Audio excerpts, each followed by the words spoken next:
My name's Ian Patrick. I'm running for Cabarrus County Commissioner. I live in Harrisburg with my wife and my two beautiful children.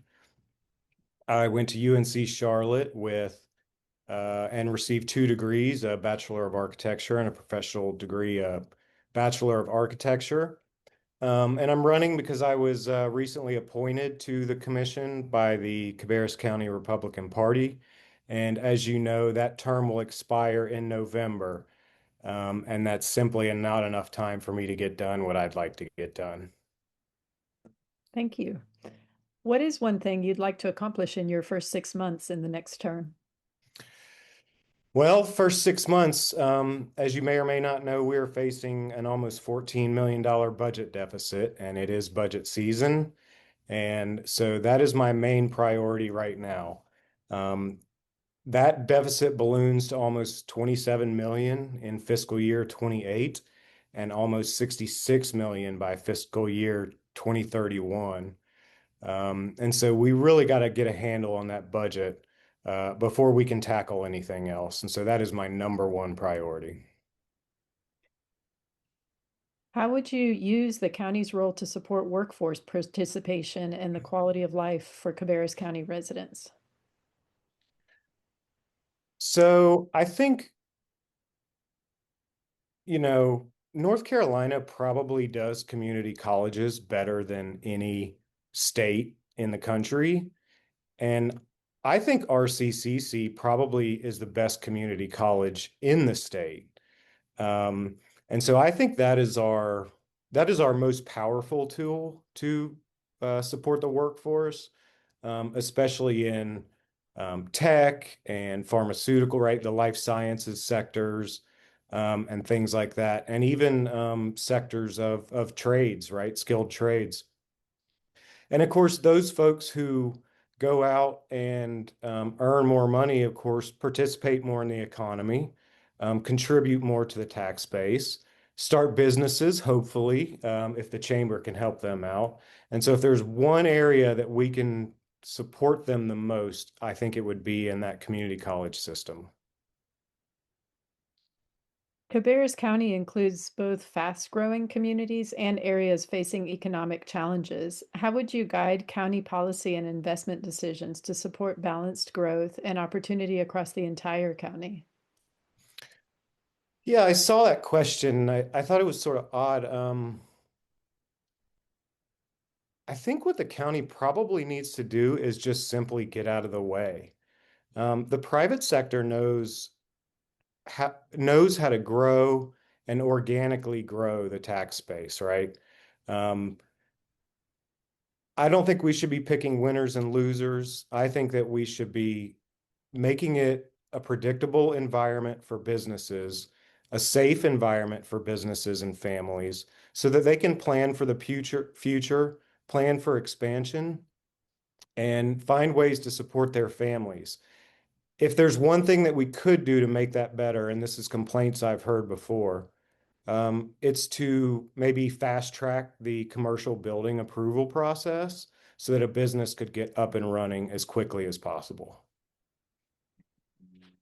How would you approach county level policies and investments to ensure Cabarrus County remains competitive in attracting and retaining businesses while managing growth?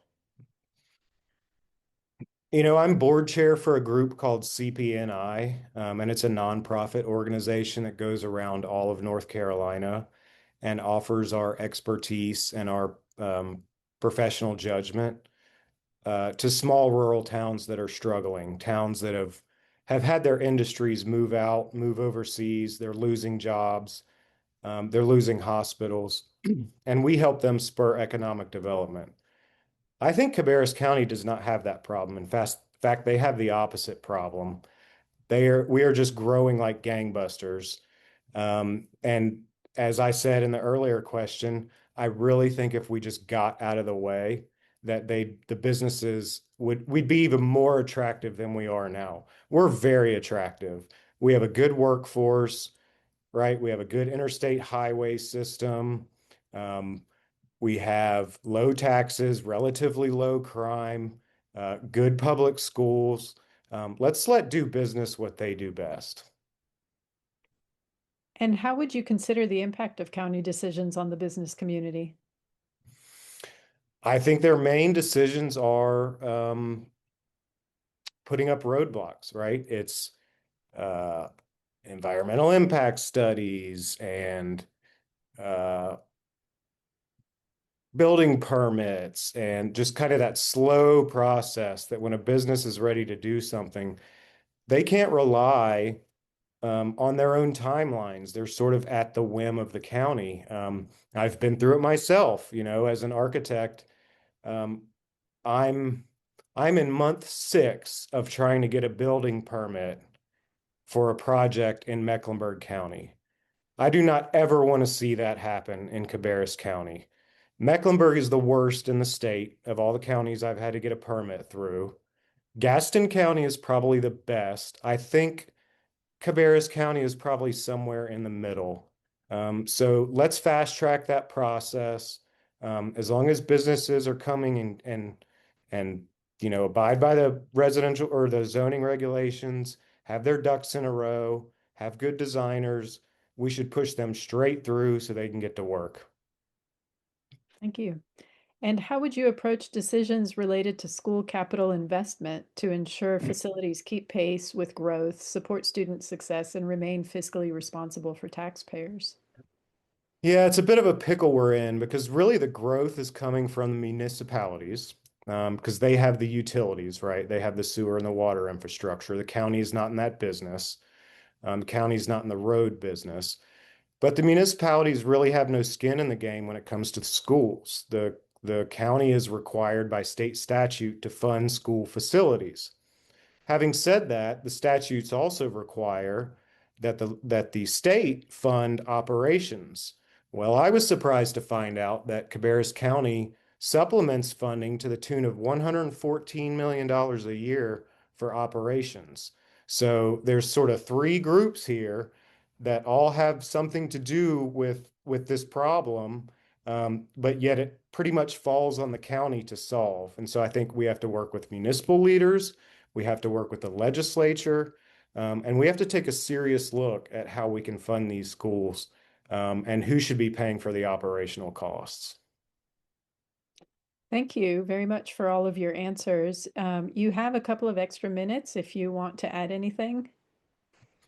Maybe I'll just add a little bit about myself. I I did 2 terms as a Harrisburg town councilman, and we prioritized commercial development, reduced residential development, strengthened our law enforcement by adding an entire division to the sheriff's office. Um, we did all of that while reducing taxes, and that's because we focused on commercial development that doesn't require the same services like schools and infrastructure that residential development does. And so while growth is not inherently bad, I think if you prioritize what will be best for the community and their families, jobs, and things like that, that you can actually change the trajectory that we're on right now. Let our infrastructure catch up a little bit. Let the businesses expand, and as I've said, do what they do best. I'm a member of the chamber. I'm a member of the North Carolina Economic Development Association. I mentioned CPNI. I'm also a member of SCUP, which is Society of College and University Planners. I do a lot of university work. I'm also a disaster relief inspector for North Carolina SEER, where after big natural disasters, they send us out to inspect buildings to make sure that they're safe to reoccupy. Um, and I think that I can take the lessons I've learned not only in business, as I said, I own my own business, but take those lessons that I've learned in government at the municipal level and translate those to the county level. I think as a business owner, I get how business works. Being in municipal government, I get the differences in how government works. And I think if you can sort of marry those two synergies, that Cabarrus County can take off even more than it is without causing the problems that it already has.